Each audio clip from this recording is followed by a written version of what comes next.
Kemenpar buka Geopark Run Series di 4 destinasi unggulan.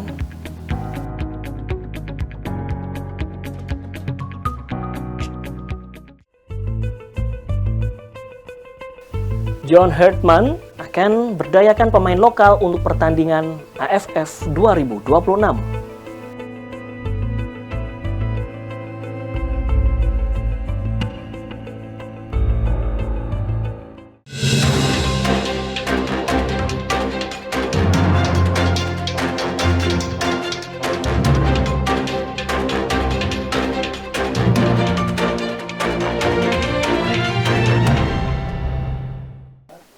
Halo Mitra TA TV, beragam peristiwa yang terjadi di berbagai daerah di tanah air akan kami hadirkan.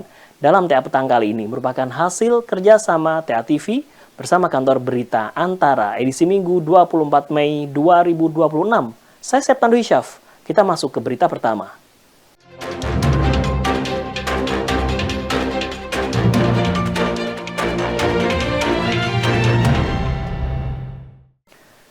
Injourney Tourism Development Corporation atau ITDC atau PT Pengembangan Pariwisata Indonesia mencatat kumulatif nilai investasi di kawasan ekonomi khusus atau KEK Mandalika hingga akhir tahun 2025 mencapai 6.018 triliun rupiah. Investasi tersebut berasal dari 29 pelaku investasi yang meliputi sektor hospitality, lifestyle tourism hingga motorsport ecosystem kini telah melakukan aktivitas ekonomi di kawasan.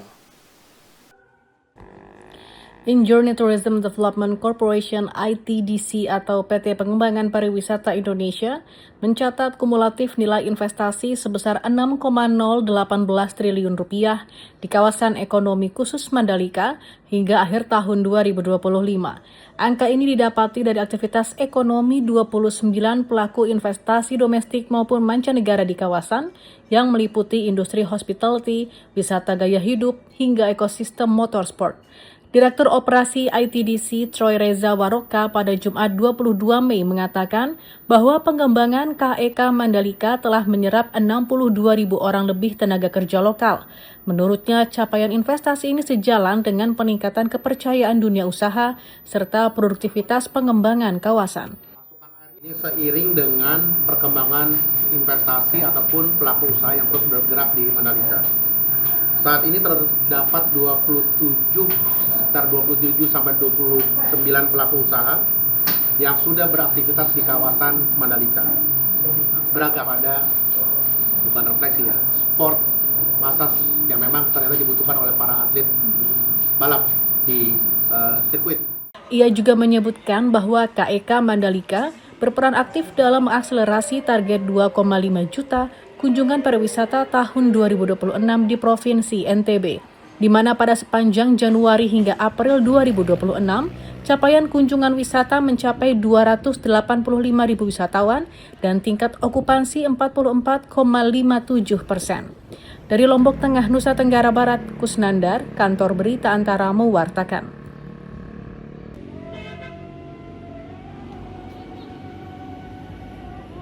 Kementerian Pariwisata membuka Geopark Run Series 2026 sebagai bagian dari pengembangan sport tourism nasional.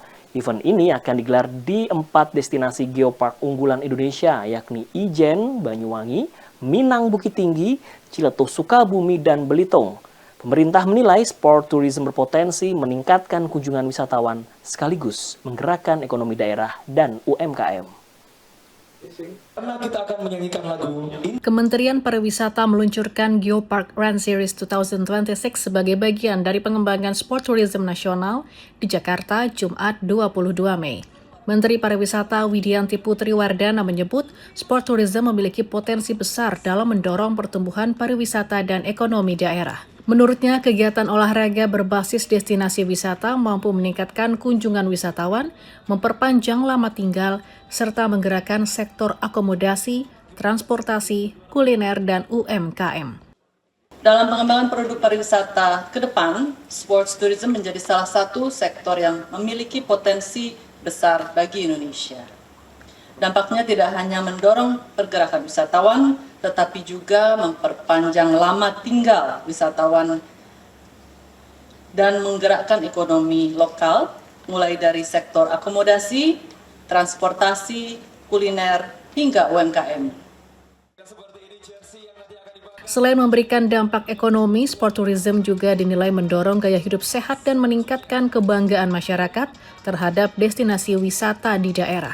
Geopark Trans Series 2026-2027 akan digelar di 4 geopark unggulan Indonesia, yaitu Ijen Banyuwangi, Minang Bukit Tinggi, Ciletuh Sukabumi, dan Belitung. Dari Jakarta, Ibnu Zaki, Kantor Berita Antara mewartakan. Kemenkes pastikan kemampuan negara deteksi masuknya virus Ebola. Informasinya hadir sesaat lagi usai jeda berikut, tetap bersama TA Petang.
Terima kasih Anda masih bersama TA Petang. Mitra TA TV Kementerian Kesehatan memastikan kemampuan negara dalam mendeteksi terhadap kemungkinan masuknya virus Ebola ke Indonesia telah mumpuni.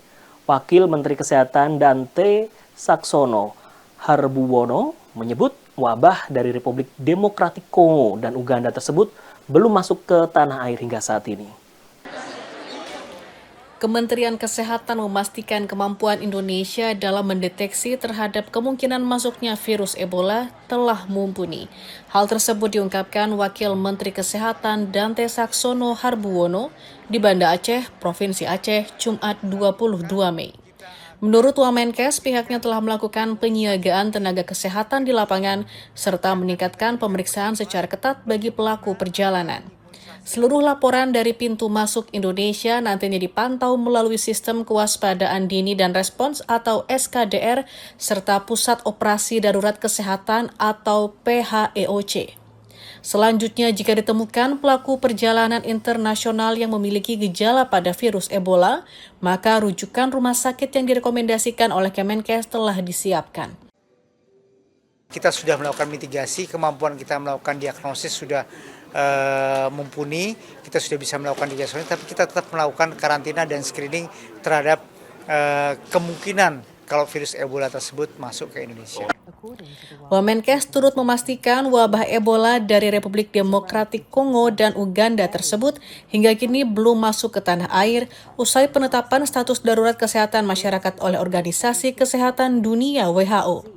Dari Banda Aceh, Provinsi Aceh, Pradana Putra Tampi, Kantor Berita Antara mewartakan.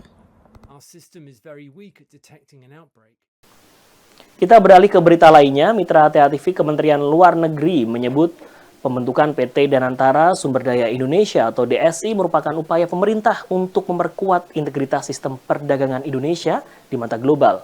Hal tersebut disampaikan oleh juru bicara Kemlu, Yvonne Mewengkang saat konferensi pers di Gedung Kemlu, Jakarta Pusat. Kementerian Luar Negeri menyebut pembentukan PT Danantara Sumber Daya Indonesia merupakan bagian dari reformasi pemerintahan dalam memperkuat kredibilitas pengelolaan perdagangan komoditas agar tertib dan akuntabel. Juru bicara Kemlu Yvonne Elizabeth Mewengkang dalam konferensi pers di Jakarta Kamis 21 Mei menyatakan pembentukan PT DSI bukan untuk membatasi perdagangan atau mengurangi keterbukaan terhadap pasar global. Pembentukan PT DSI juga bukan upaya pemerintah untuk mendominasi ekspor, apalagi melanggar aturan yang telah ditetapkan oleh Organisasi Perdagangan Dunia WTO. Memang mungkin kalau kita lihat kebijakan ini perlu dipahami sebagai fondasi bagi hubungan dagang yang lebih transparan dan berjangka panjang, dan mungkin kita perspektifnya ini bukan hambatan melainkan penguatan integritas sistem perdagangan Indonesia di mata global. Yvonne menambahkan bahwa Kemlu sampai saat ini belum menerima arahan terkait langkah terbaru pemerintah yang membentuk PT DSI tersebut. Dari Jakarta, Afra Augesti, Ibnu Zaki, Kantor Berita Antara mewartakan. John Hartman akan berdayakan pemain lokal untuk pertandingan AFF 2026. Informasinya hadir sesaat lagi. Usai jeda berikut, tetap bersama TA Petang.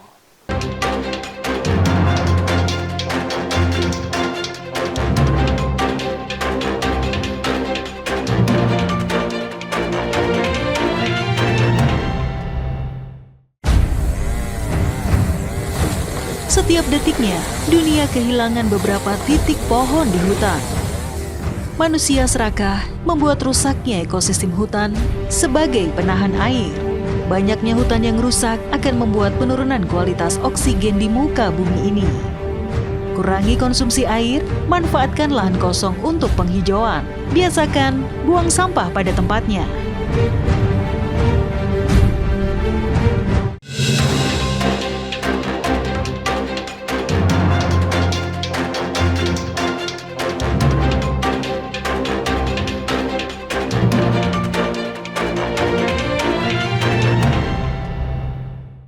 Terima kasih Anda masih bersama TA Petang. Mitra TA TV, pelatih tim nasional atau Timnas Indonesia John Hartman di Stadion Madia GBK Senayan, Jakarta mengungkapkan pihaknya akan memberdayakan pemain lokal Indonesia untuk pertandingan AFF 2026.